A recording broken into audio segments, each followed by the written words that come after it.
Vamos a ver algunos detalles de disfagia orofaringea particularmente, reflujo laringofaringeo y cuáles son estos fenotipos, qué es esto que se propone recientemente para poder predecir qué pacientes van a tener una buena respuesta al tratamiento antirreflujo.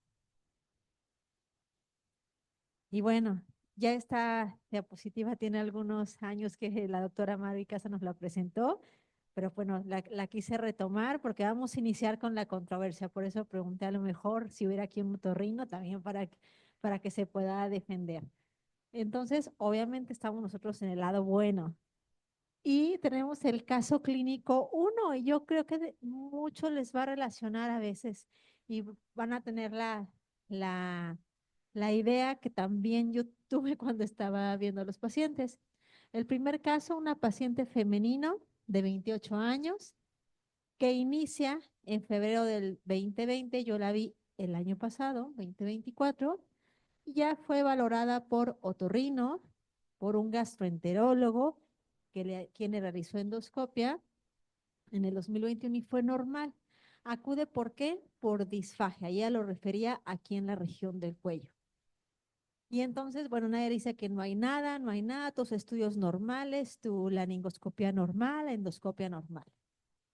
Y bueno, después por depresión, que se sentía mal, acude con psicología, psiquiatría, en tratamiento con sertralina por un año, después también por déficit de atención la siguen tratando y durante estos 3 años continúa con pérdida de peso, no puede comer bien, refiere al intentar comer y tomar agua, pero no lo logra. Y también por un periodo de broncoaspiración cuando estaba dormida, acudió con neumología hace un mes y el diagnóstico pues le dijeron que no es específico. Después de retomar y decir, bueno, vamos a iniciar, la verdad, 28 años y toda esta historia, endoscopia negativa, dije, vamos a demostrarle que no tiene nada para que se quede más tranquila. ¿Y cuál va siendo la sorpresa? Así, le ponemos play y le tomé en orofaringe porque era su síntoma principal, pero al bajar a esófago, pues vemos esa punta de lápiz, cola de ratón, otra cosa le decimos. Pues, exacto. Y entonces digo que será una calasia, entonces esta niña que refiere orofaringe será una calasia y sí tiene pérdida de peso y hasta el psiquiatra está. Y lamentablemente la que sigue, por favor, fue a consulta conmigo sola, porque sus papás le dicen, no, es que son tus ideas y me encontró en redes y fue a consulta porque leyó lo de disfagia. Y bueno, en este caso fue una acalasia. O sea, es referida a lo mejor que no la interrogamos completamente de los síntomas. Ella desde ahí me refiere a disfagia sólidos y líquidos y te vas como que con reflujo y acostada y la regurgitación. Entonces, como que confunde muchas veces. Hay que seguir un protocolo, un algoritmo en un paciente con disfagia. Tal vez no encontremos algo, pero no escapemos del primer estudio que se sugiere, que siempre descartar datos de alarma y un estudio varitado. La que sigue, por favor. Y bueno, en este caso, paciente clínico 2, un masculino de 47 años, muy joven, esta edad media, muy joven, ¿no? 47 años es un niño, ¿verdad? Un chavo, un chavo. Entonces, antecedente de tabaquismo, pero negado desde hace 25 años. Así había fumado en su juventud, pero de 25 años ya no. Etilismo por mes, 3 a 4 copas. Inicia hace un par de años con pirosis ocasional. Tomaba sal de uvas para poder dormir. Y desde hace 6 meses, estos síntomas ya eran diario. Incremento de peso de 20 kilos. Despertaba por las noches con sensación de ahogo. Disfonía intermitente, incrementa por la tarde y refería a disfagia orofaringe intermitente. Y el médico le indica tomar omeprazol 3 días y por no presentar mejoría acude a valoración. Pues con estos datos, este fenotipo, estos antecedentes, le dije que realizara una endoscopia Digo, sí, doctora, es que salgo de viaje, pero mientras déjeme algo. Gran error. No regresó hasta dentro de 6 meses porque ya están más acusados los síntomas. Y bueno, esta es la razón de por qué siempre en disfagia, aunque parece que hubiera sido esofágica y nos decía claramente reflujo o un reflujo asociado, como podemos ver, por eso siempre es el primer estudio una endoscopia. Entonces no hay que dejarlo pasar, lo mejor es que sea negativa, pero aunque veamos un niño de 47 años, las posibilidades siempre están. Y entonces, sí, le dejé su IBP mientras regresaba de viaje y con eso fue suficiente para no regresar. Este paciente continuó su tratamiento en el INCAN. Y bueno, como definición vamos a ver tanto disfagia esofágica como orofaringe y por eso quería mostrarles un caso clínico de una paciente que refiere que su disfagia orofaringea y que terminó siendo una acalasia y un paciente que refería pues disfagia y todos los síntomas claramente de enfermedad por reflujo y que puede estar asociado también a otro componente. Y entonces disfagia es del griego fagia, que es comer, y dis, que es dificultad o alteración. Y es la sensación de alimento atorado desde la boca en todo su trayecto hasta el estómago. Y se va a dividir en orofaringia y esofágica. Anteriormente le decíamos alta, baja o proximal y distal. Y actualmente le decimos a los estudiantes es orofaringia y esofágica. La que sigue, por favor. Y recordemos, muy importante, disfagia, aunque parezca una niña de 28 años o un paciente de 47 y más aún en personas de mayor edad, siempre es un dato de alarma. Lo ideal es que no haya algo obstructivo o maligno y que sean trastornos motores, como en el esofagograma que tenemos de aquel lado, o un hermoso divertículo de Senker, que es el libro de la doctora Ana. Me faltó la referencia para ponerlo por ahí, pero bueno, lo ideal es que es algo que no compromete al paciente la vida, pero siempre recordar que disfagia o tenerlo en consideración que es un dato de alarma. Sí, gracias. Y bueno, nada más para retomar lo que es la clasificación de Montreal, que es relativamente reciente esta propuesta, que nos divide en síndromes esofágicos y extraesofágicos. Y de los esofágicos tenemos los que tienen una lesión en mucosa, como sería el síndrome típico, perdón, sin lesión en mucosa, el síndrome típico con síntomas tipos que sería HERNE, que verdaderamente hay reflujo, o dolor torácico. Y tenemos la otra que es síndromes con lesión en la mucosa, como sería esofagitis, estenosis, esófago de Barrett y adenocarcinoma. Por otro lado, los síndromes extraesofágicos tenemos los que son asociación establecida, como tos, erosiones dentales, laringitis por reflujo y asma por reflujo. Y de aquí es donde pues todos los compañeros otorrinos, médicos generales en general que dicen, ah, no, es que laringitis es por reflujo, tiene laringitis por reflujo y pues de ahí nadie saca al paciente mismo de la idea que es laringitis por reflujo. Bueno, sí es verdad que hay asociaciones establecidas, pero vamos a ver ahorita esta propuesta de que ya hay fenotipos para el paciente con laringitis. Y asociaciones propuestas, faringitis, sinusitis, otitis, flebosis pulmonar. Y también de ahí dicen, ah, es que tiene faringitis por reflujo. Entonces, vamos a ver cuál es la combinación ideal que debe tener esta cuestión. Y esta revisión que les pongo del doctor Schweiz de la Universidad de Zurich, él lidera esta revisión de disfagia, pues nada más nos recuerda toda la diferente inervación, parte del laringio superior, el laringio recurrente, el nervio vago, hasta los cervicales y principalmente involucrando también todo lo que es la musculatura inferior con el nervio vago, etcétera. ¿Cómo llega hasta el esfínter esofágico inferior y se relaja con esa deglución? Y entonces, toda esta interrelación o contracción coordinada neuromuscular, pues puede originar disfagia en cualquier momento. Y bueno, recordemos que en disfagia, reflujo o ERGE va a ser la causa más frecuente de esta disfagia. Es decir, si llega un paciente y generalmente es de menor de 40 años, la principal causa va a ser reflujo. Mientras que la orofaringea es más frecuente que sea con hallazgos corroborables de un padecimiento en los adultos mayores, especialmente con padecimientos neurológicos, pero pueden también estar presentes en la comunidad y sobre todo en los que se encuentran en algún asilo. De la disfagia puede ser aguda y crónica. Por supuesto, nos ha dado faringitis y no podemos comer 2 días. ¿A quien le dio COVID y no comió como 2 días por odinofagia más disfagia más? Todo nos dolía, ¿no? Entonces, esa aguda se va a resolver y ya está.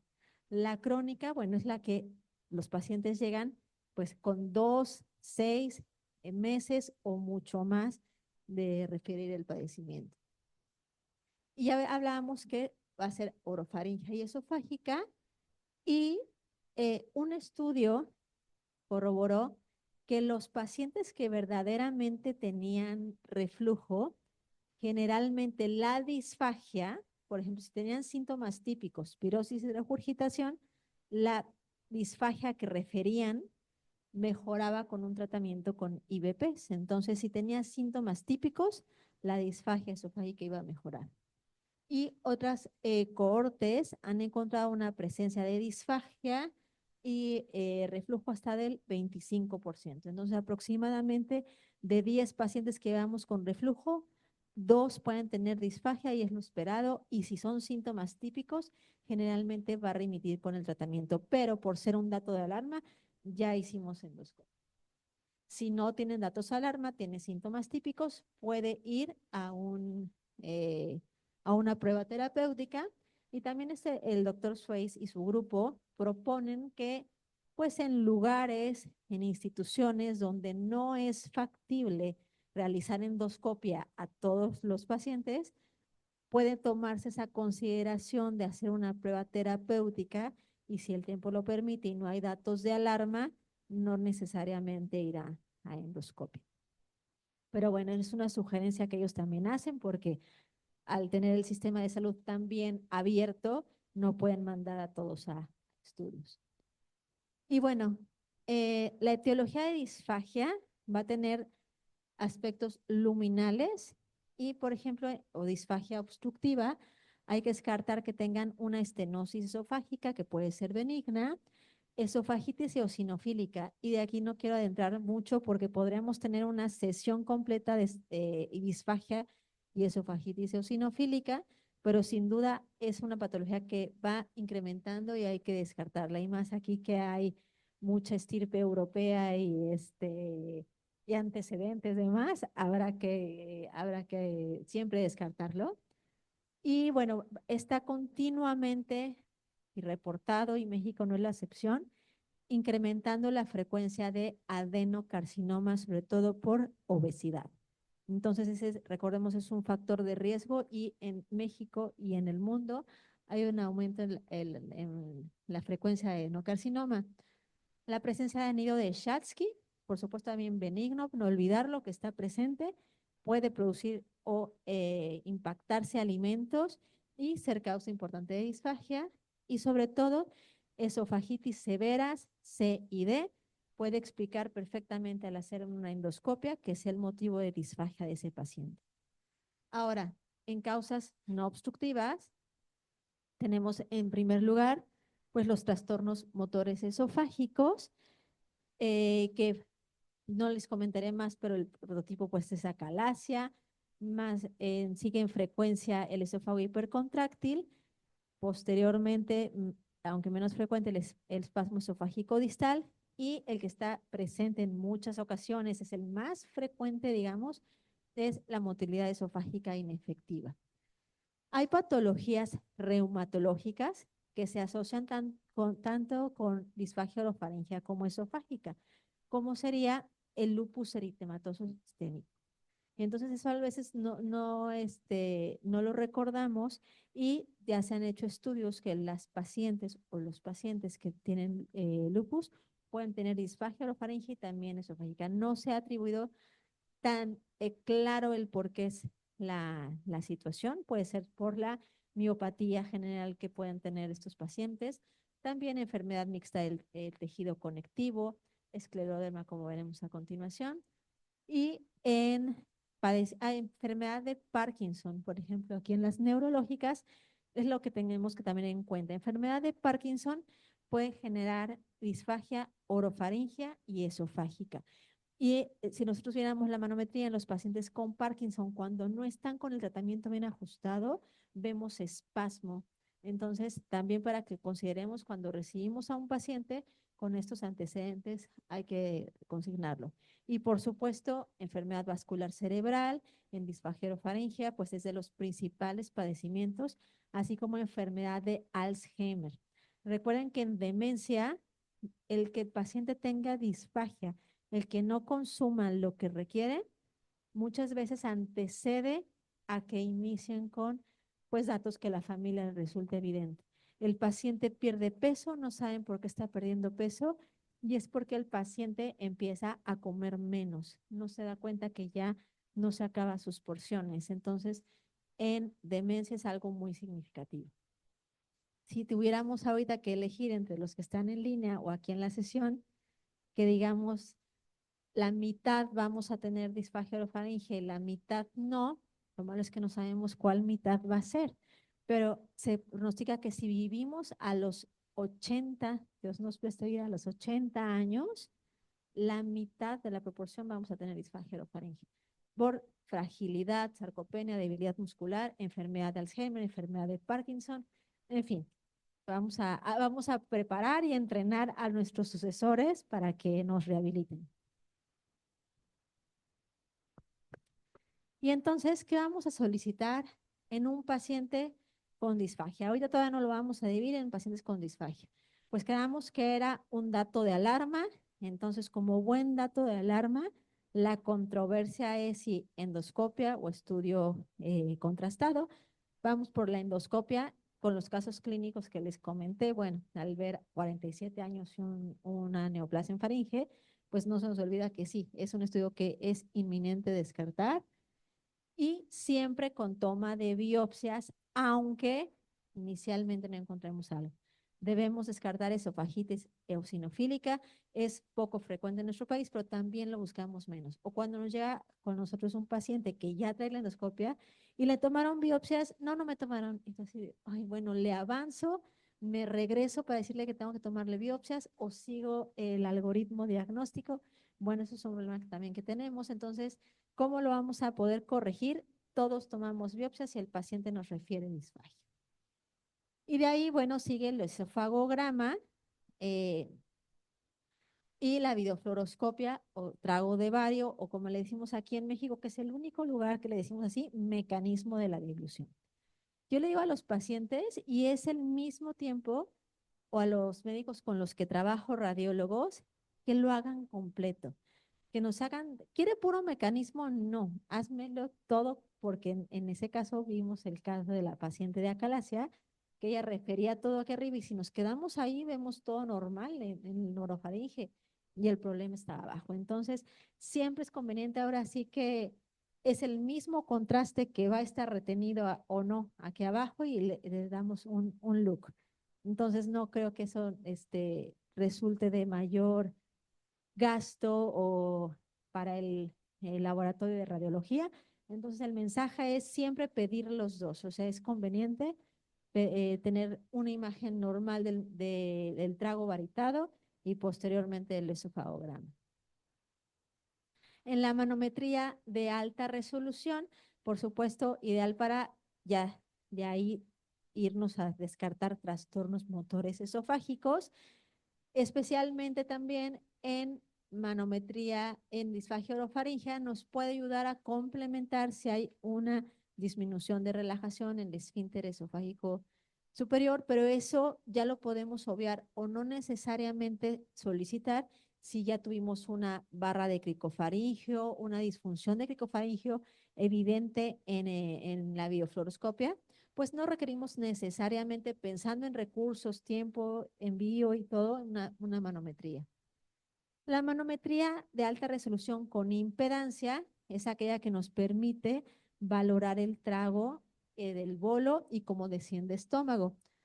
En esta conclusión, pues refieren que en disfagia, la manometría con impedancia clínicamente pues no ha mostrado tal utilidad en investigación y en grupos que la tienen. Sí que nos ha ayudado a explicar el que estas rupturas cuando hay motilidad inefectiva pueden explicar el por qué el paciente tiene disfagia, pero la realidad es que en nuestra práctica clínica diaria que solicitemos explícitamente una manometría con impedancia y no hay en la ciudad, pues realmente no nos aporta mayor información. Y bueno, también hemos escuchado hablar del endoflip. El endoflip mide la distensibilidad, compliance de ese esófago, que en ciertas patologías que hay rigidez, como en la esofagitis eosinofílica, nos puede dar información acerca de esas restricciones en la distensibilidad. Pero bueno, también en muchas partes del mundo no está disponible y bueno, en nuestro país es uno de esos casos. Y bueno, les comparto esta lámina que me parece muy ilustrativa del por qué cuando diagnosticamos un trastorno motor esofágico, independientemente, sobre todo esófago hipercontráctil o espasmo, el por qué tenemos que dejar tratamiento antirreflujo a todos los pacientes por mes y medio o mínimo 2 meses. Como ven, el ácido está a través de las uniones intercelulares del esófago, cómo va a llegar hacia donde están los nervios y todas las células estelares y el músculo, y vamos a decir, irrita, es un gatillo para desencadenar ese trastorno motor, esa musculatura del esófago, tanto la longitudinal como la circular, cómo es que reacciona a esa agresión que es el reflujo, es el ácido presente en el esófago. Y ese es el motivo, el por qué a un paciente con esófago hipercontráctil o un espasmo esofágico siempre se le deja tratamiento antirreflujo. Ya no les platicaré más, que seguramente han tenido muchas pláticas y sesiones acerca de los trastornos motores, sobre los tratamientos, dilataciones, POEM, farmacológico, etcétera. Pero recordemos o veamos la relación de disfagia y reflujo, y este es uno también de ellos.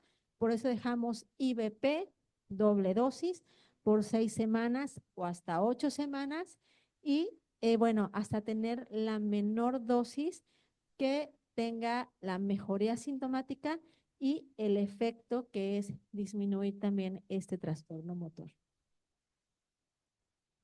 Particularmente quiero tomarme unos minutos para hablar de esófago de esclerodermia o de escleroderma. Muchas veces nos enfocamos no es porque sea menos importante, acalasia, esófago hipercontráctil, a este espasmo esofágico, y hablamos de POEM y las estadísticas y el reflujo y demás.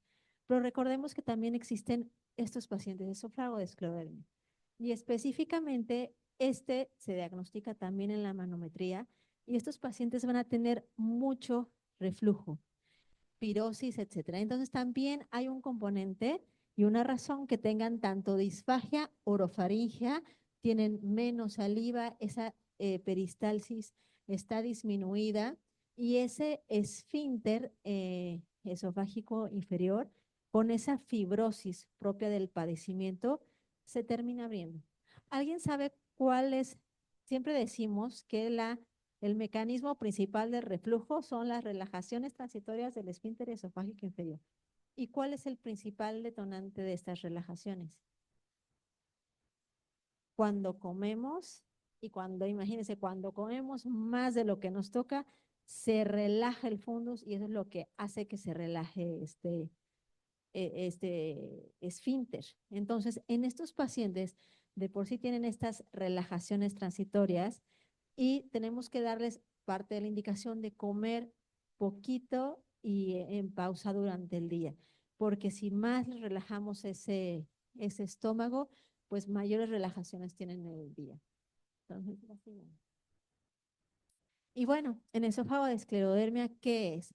En la parte izquierda tenemos un trazo de manometría normal, tenemos el esfínter esofágico superior, el cuerpo o la peristalsis, la relajación del esfínter esofágico inferior y nuevamente toma presión este esfínter esofágico inferior. Aquí en el esófago con escleroderma tenemos una ausencia de peristalsis. Este es como en acalasia, el 100% de las degluciones no hay movimiento, es aperistáltico. ¿Cuál es la diferencia? Que hay hipotensión de ese esfínter esofágico inferior. ¿Por qué se dice hipotensión? También por esa fibrosis propia del padecimiento, como ocurre en otros órganos. También esa contracción empieza a distender ese esfínter hasta que ya no contrae, ya no tiene presión. Entonces, algo importante también de tener en cuenta en estos pacientes es que a veces pensamos que esclerodermia nada más es esófago o síndrome de Crest. Particularmente esos pacientes van a tener o pueden tener gastroparesia. Antes de aparecer disfagia van a tener estreñimiento. Entonces hay que pensar en todos los síntomas gastrointestinales porque está, yo sé, la esclerodermia localizada y la generalizada. Sobre todo en los que tienen la variedad generalizada pueden presentar estreñimiento, gastroparesia, además de disfagia. Entonces, es como la diagnosticamos. Y bueno, nada más, también muy didácticamente hicieron esta pHimetría en este paciente con esclerodermia. Es de doble canal, por eso vemos el gástrico, que es en la parte inferior, continuamente de color rojo. Y vean el esófago, la línea nada más trazada en el trazo normal. Vean cómo con el paciente con escleroderma va a estar estos episodios de reflujo y sobre todo en la noche donde está esa flecha blanca, observen cómo el paciente en decúbito toda la noche tiene o presenta reflujo. Entonces imagínense la calidad de vida de su paciente, la probabilidad de que tenga complicaciones por reflujo. Son pacientes que requieren estar permanentemente con medicamento antirreflujo para evitar estas complicaciones. Y bueno, vamos a pasar a disfagia orofaringea, poder hacer eh, el link con reflujo laringofaringeo. En disfagia orofaringea, pues veamos esta prevalencia, veamos en color azul cómo se pronostica, como estas estadísticas, que con el transcurso de los años va a ir aumentando la edad entre 60 y 79 años. Entonces, es el registro que se tiene proyectado de cómo va a ir aumentando esa edad y véanlos en barra grises hasta arriba, los de más de 80 años también cómo van a ir aumentando.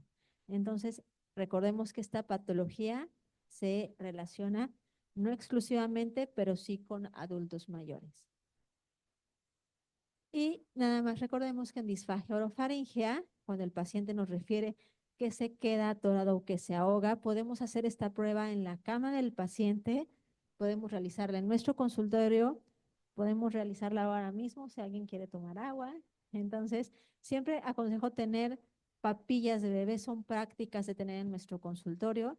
Y si un paciente acude y refiere disfagia orofaringea, hay que ver tal cual qué es lo que le está ocurriendo, pedir que degluta las diferentes consistencias. Podemos iniciar con un néctar, después líquido y después un puré y valorar en qué momento el paciente tose, tiene carraspeo, se ahoga, o sea, reproducir lo que le está ocurriendo en casa. Eso es nada más para proyectar en qué consistencia, si ese tiene alteraciones de la seguridad y poder solicitar a nuestro gabinete de radiología, pues medio de contraste hidrosoluble o contraste varitado. Y entonces, la biofluoroscopia, hemos platicado que es el trago de bario modificado, modificado. ¿Por qué? Porque la propuesta es pedirlo con diferentes consistencias. Es el estándar de oro para valorar deglución.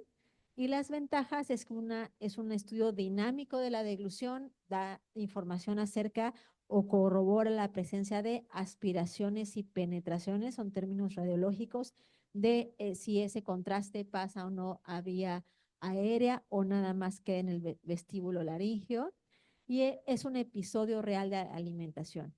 Hay pacientes que inclusive yo en mi práctica les doy sólido, galleta, barra de granola con el contraste, con el vario, para reproducir lo que ellos están refiriendo o en muchas ocasiones demostrarles que está ocurriendo perfectamente, o sea, lo que ellos refieren de que no pasa, que está ocurriendo perfectamente.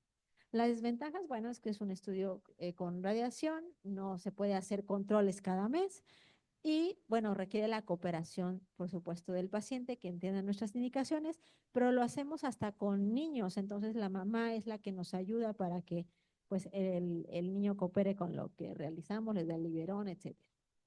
¿Y qué va a evaluar la biofluoroscopia? Pues el fraccionamiento del bolo. Generalmente debemos de glutir un bolo en 1 o 2 degluciones máximo, ya más de 3. Son múltiples fraccionamientos del bolo, las aperturas y cierres. Ahorita nos va a quedar más claro con alguna imagen. La presencia de penetraciones, esto es contraste que entra al vestíbulo laringio, pero no pasa a las cuerdas vocales. Aspiraciones, tal cual que sí pasó a las cuerdas vocales. La presencia de residuo, puede que sea una deglución segura, no se va a vestíbulo laringio, pero se queda ese residuo en senos piriformes y valécula, y se puede dar con diferentes viscosidades o es la indicación de que así lo solicitemos. Mejora el rendimiento diagnóstico.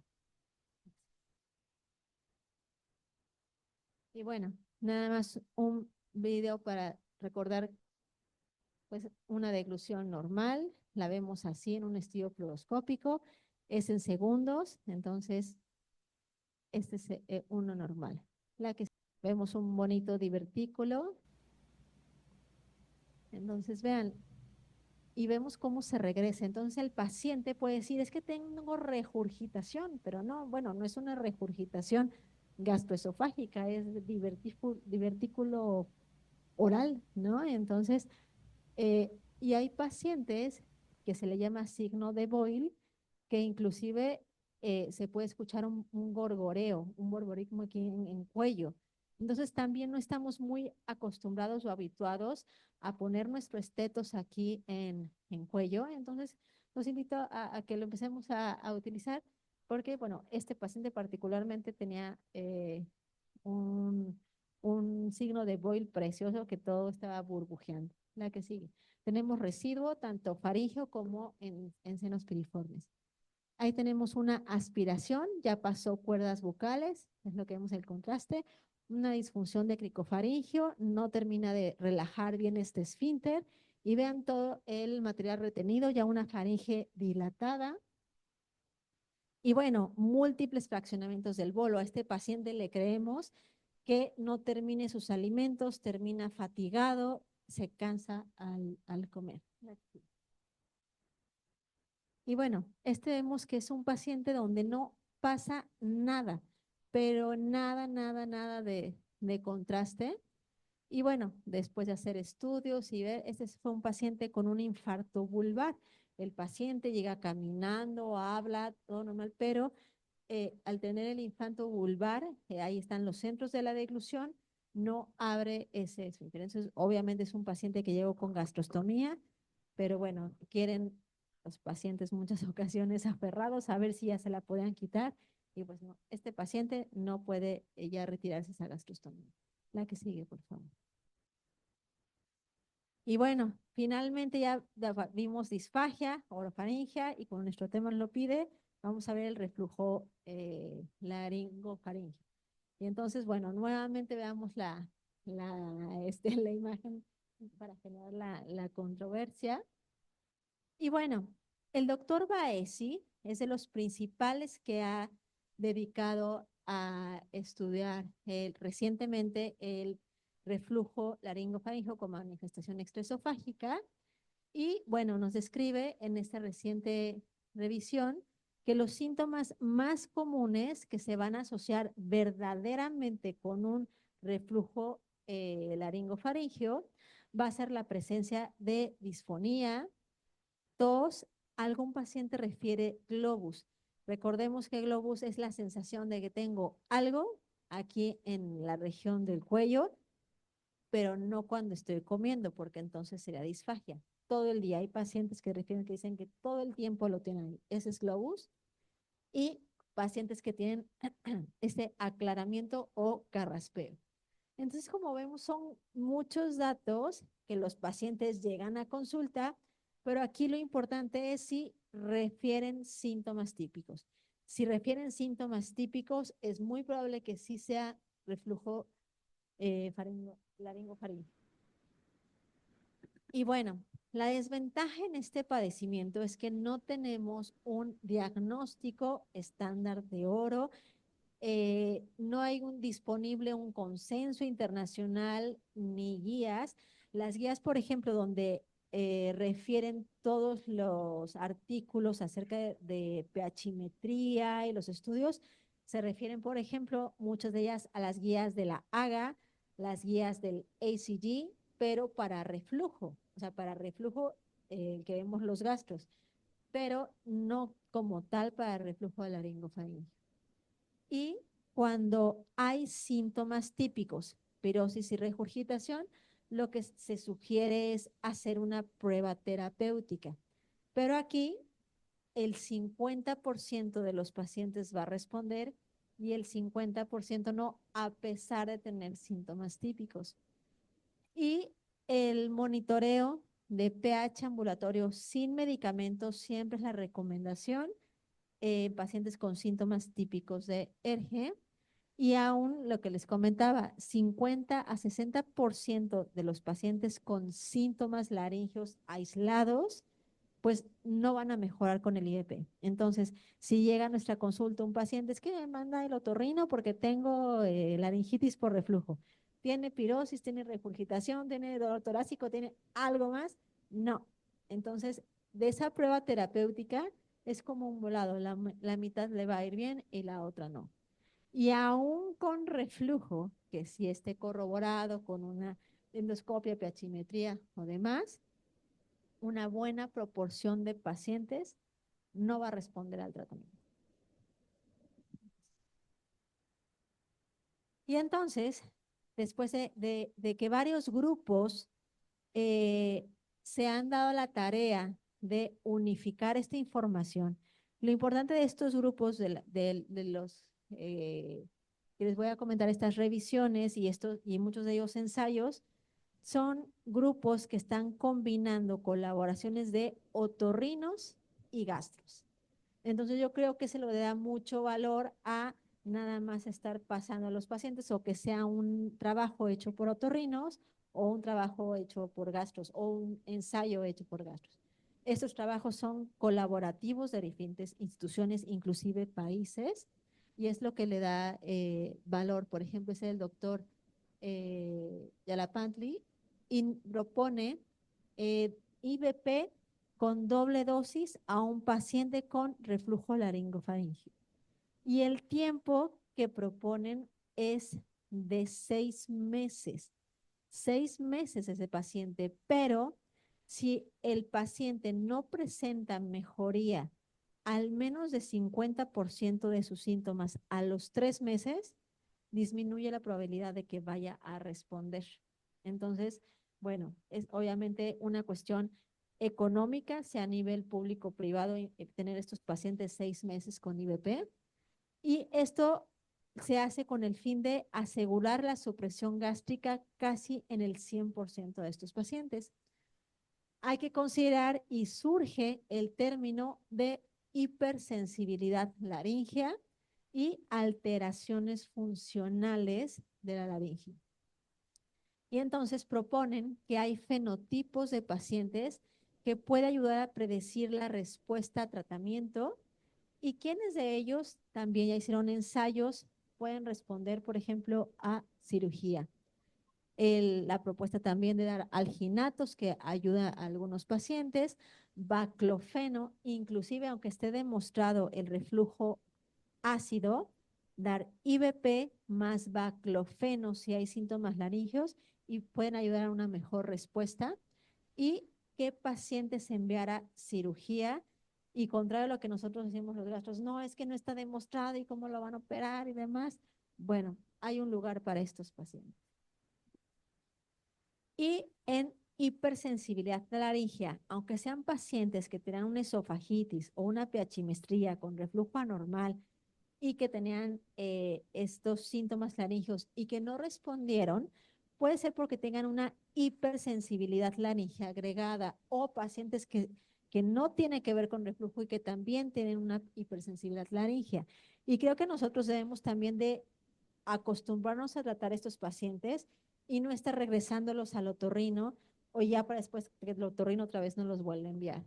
Es dar el tratamiento 3 meses y haber iniciado, bueno, consiste hipersensibilidad laringea, lo vamos a definir como haber iniciado al menos 3 meses con síntomas y haber iniciado al menos 6 meses, como nos dice la clasificación de Roma, varias veces por semana. Es lo único que deja muy ambiguo. No sabemos si varias son 2, si son 6, pero así pone como varias. Y la presencia de síntomas laringeo que pueden estar acompañados de tos, carraspeo, ardor, y en aquellos pacientes sin evidencia de ERGE son aquellos con hipersensibilidad laringea. Y que por supuesto se descarta alteraciones pulmonares, endocrinas o de senos paranasales, sinusitis, etcétera. Y como detonante se puede considerar en aquellos pacientes que tienen esta hipersensibilidad laringea que sean hipersensible posterior a una infección de vías respiratorias superiores, aspiración, rinosinusitis. Entonces son pacientes que al estarlos interrogando y tienen una rinosinusitis es más probable que sea un componente de hipersensibilidad laringea. Y eso explica el por qué no responde a los IBP o por qué no responde ni a PICAP, ¿no? A veces podemos decir, no responde ni a un pick-up y ya sí mejoró de piros, mejor regurgitación, pero todavía los laringios continúan. Por eso, porque pueden tener una hipersensibilidad agregada. Y hay que tener un alto índice de sospecha en aquellos pacientes que cumplen estos criterios, condiciones que pueda ser una hipersensibilidad laringea. Y bueno, cambian aquí los neuromoduladores. Aquí no tenemos en primer lugar la amitriptilina. El estudio que el neuromodulador que más tiene evidencia en tos, principalmente tos crónica, y también en estos grupos, en pacientes con laringitis, es gabapentina. Y la dosis máxima hasta 1800 miligramos al día.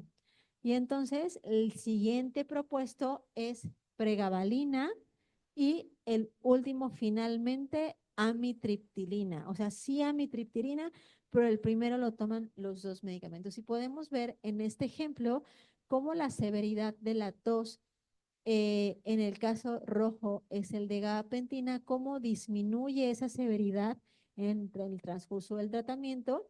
En la línea punteada tenemos la suspensión de la gabapentina y cómo nuevamente incrementan los síntomas. Y, por ejemplo, aquí con otra valoración de tos, otra escala, vemos cómo disminuye con el tratamiento con gabapentina y que persiste esa mejoría después de suspender el tratamiento.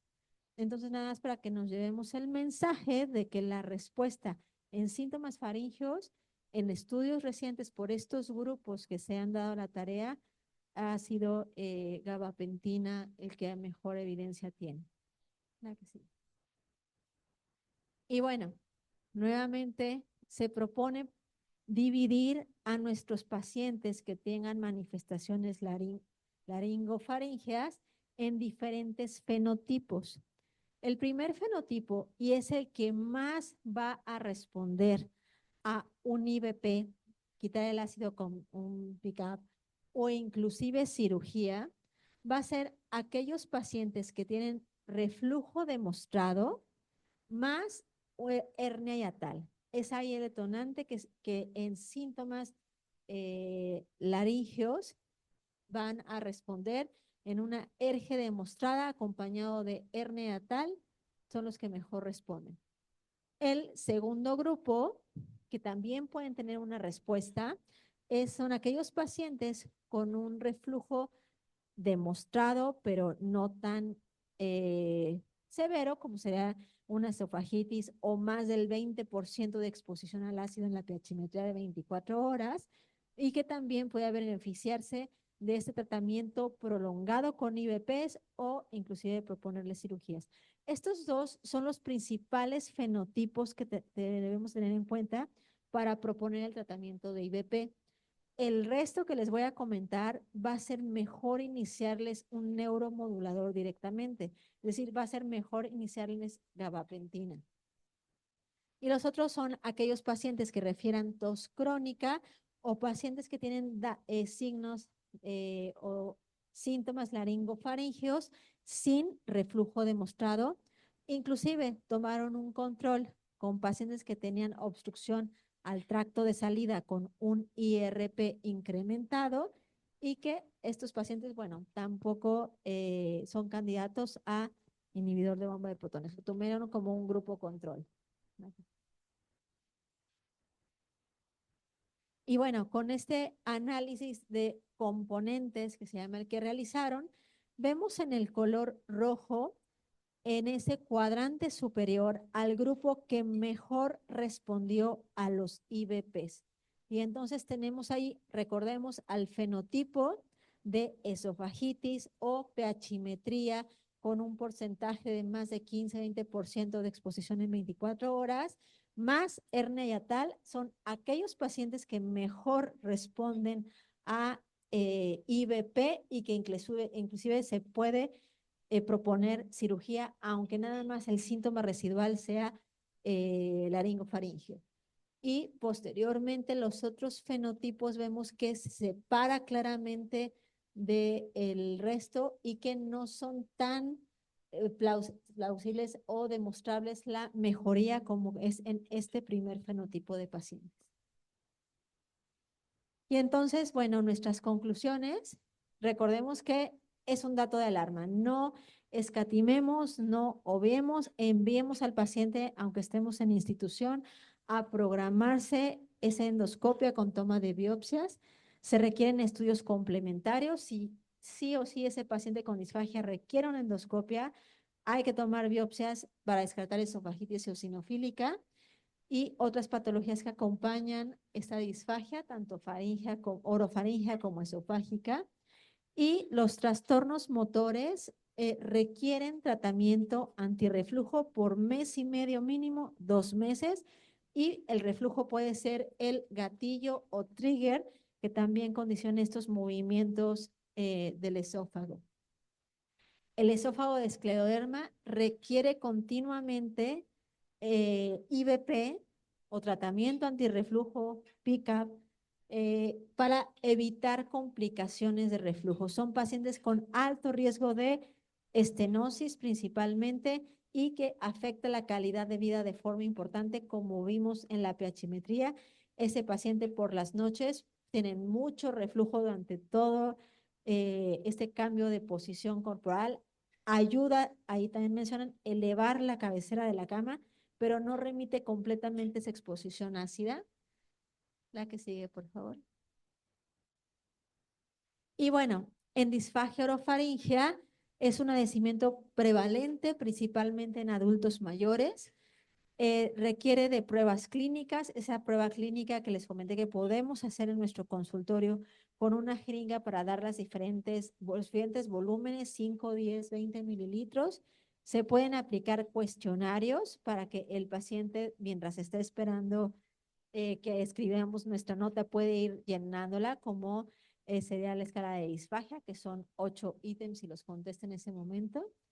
Y la biofluoroscopia es el estándar de oro, también es accesible y se encuentra disponible en la mayoría de las ciudades. Ya nada más hay que hablar con ese compañero que vamos a hacer equipo para que nos lo realice con diferentes consistencias de preferencia. Y recordemos, si vamos a hacer orofaringe, echar un look En esófago ya el contraste fue el mismo y hay que hacer la fibroendoscopia, la deglución o endoscopia para asegurar que la mucosa está bien y manometría de alta resolución en aquellos casos en que pretendamos descartar alguna otra patología. Y finalmente, en reflujo laringofaringeo, pues no hay un estándar de oro para el diagnóstico. La mitad de los pacientes responden a un tratamiento antirreflujo y en la otra mitad de pacientes que no respondieron, tenemos la posibilidad de no regresarla al otorrino, de también aprendamos a manejarlo nosotros. La hipersensibilidad laringea y las alteraciones funcionales también ya forman parte de este estudio de pacientes y hay que clasificar por fenotipos a los pacientes. Aunque le iniciemos una prueba terapéutica, ya vimos que el tratamiento es por 3 a 6 meses.